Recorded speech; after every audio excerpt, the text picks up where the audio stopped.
Guys, blessed day everyone guys. Nandito kaming dalawa ni Matthew sa Canadian Tire guys. Bumibili kami ng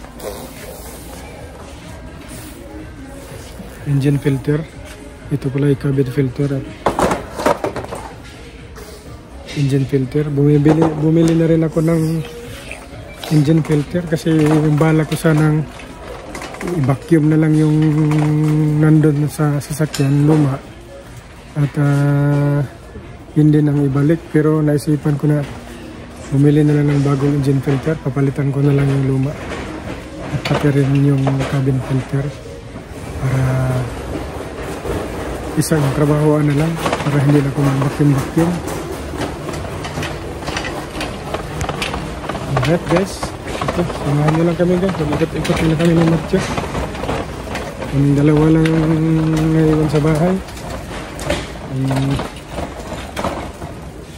Yung dalawang anak ko nandun sa school. Si mami naman nasa tindahan na binili. Alright, samahan nyo lang kami guys. Yan. Let's go.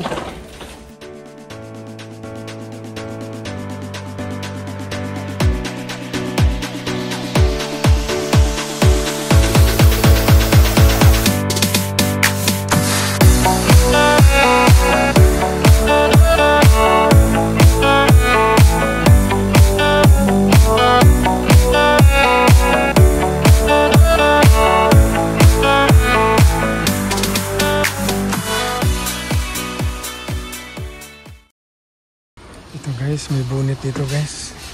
Where's mommy? Kano ba yung bonnet? I can't find it. Ha? Mura lang to Black cream. Ayan. Bili tayo ng itim na bonnet.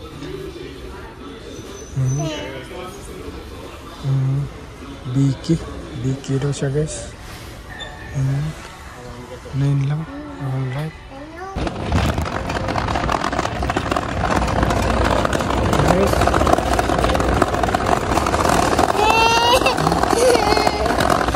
Ito tayo guys.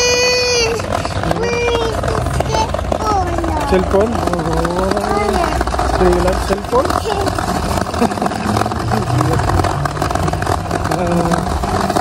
Ang nabili namin guys ayan lang, filter sa sasakyan. Filter ng sasakyan ang nabili namin. Ayaw ko nga sanang bumili ng engine filter kasi gusto ko na lang balak ko na lang i-vacuum na lang muna. Naisip ko last year pala binacuum ko na pala yun. Kaya umandar naman yung pagtitipid ko. Kaya naisip ko bumili na lang ng bago para papalitan ng luma.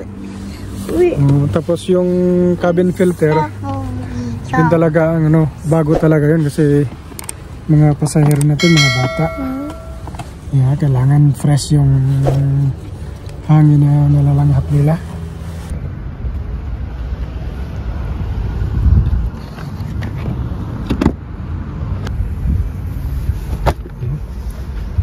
Bili namin guys, yan. Kailangan maghigpit ng sinturon. Sa taas ng bilihin ngayon. Alright.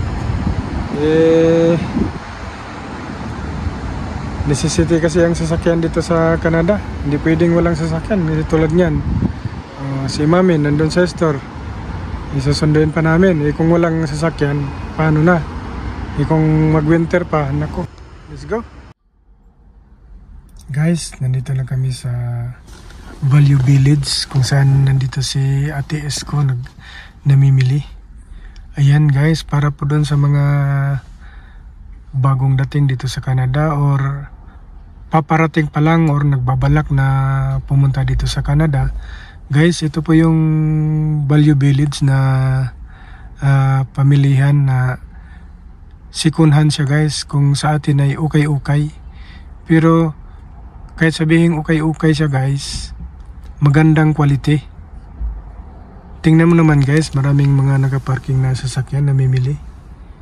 Yan, nandito lang ako sa labay kong lumabas kasi tulog yung bunso ko. Ayan, tulog siya. Ayaw kong iwanan yung sasakyan niya. Tingnan mo, maraming nakapark guys. Ayan o. Namimili yan dito sa Value Village. Ayan. Ito yung ukay-ukay dito sa Canada.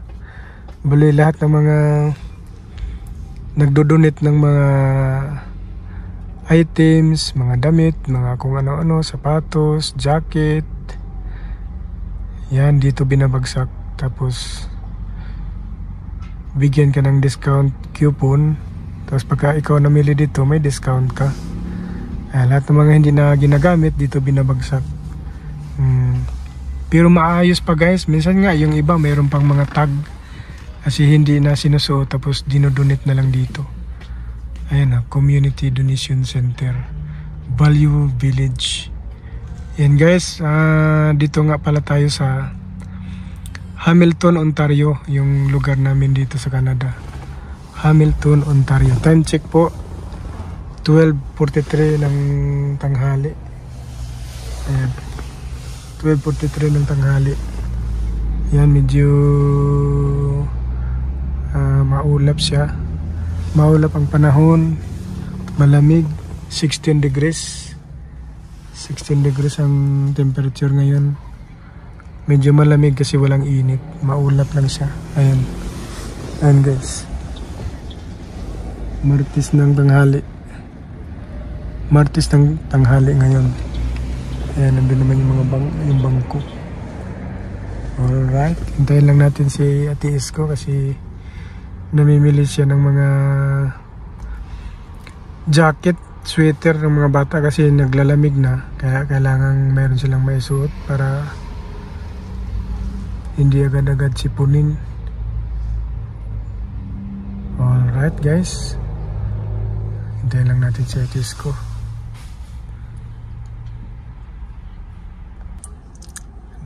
Dito nga pala sa Value Village guys, makakabili ka ng mura dito. Kung gusto mo talagang magtipid tapos practical ka, dito guys, Value Village, makakatipid ka talaga dito. Ayan. Ayan yun guys. Hindi ko mapasok yung loob guys kasi ayaw kong gisingin si Bunso. Tulog kasi siya. Ayan yan.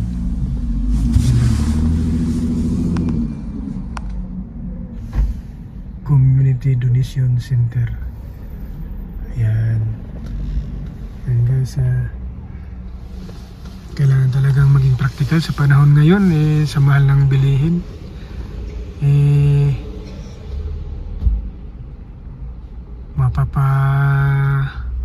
Mapapakamot ka na lang ng walang kati. Kaya kailangan mo ring maging practical. Kala nila porkit na dito ka sa Canada, ganun-ganun na lang. Kaya kailangan maging practical guys. Kasi meron tayong mga tinutulungan sa Pilipinas, magulang natin. Ayan, tumutulong tayo sa magulang natin. Matanda na yung mga magulang natin guys, wala silang trabaho. Kailangan maging practical. Ayan, Value Village mula lang muna tayo ngayon sa ngayon. Para makatipid tayo. Hindi naman kailangang mahal basta magandang quality, ayos na yan. Alright guys, wala pa rin si Mami Ate Isko. Ang tagal niya, baka binili na niya lahat yung paninda dyan sa loob. Sa bagay, kasi pa naman dito sa likod, maroob pa naman yung likod natin. Oo, kaya pinag-alala ako, baka binili na niya lahat. Oo. Alright, tawagan kaya natin. Try nating tawagan kung ano na. Alright guys, dito na tayo sa bahay. Hindi ko na videoan si Mami na lumabas dun sa Value Village, pero okay lang.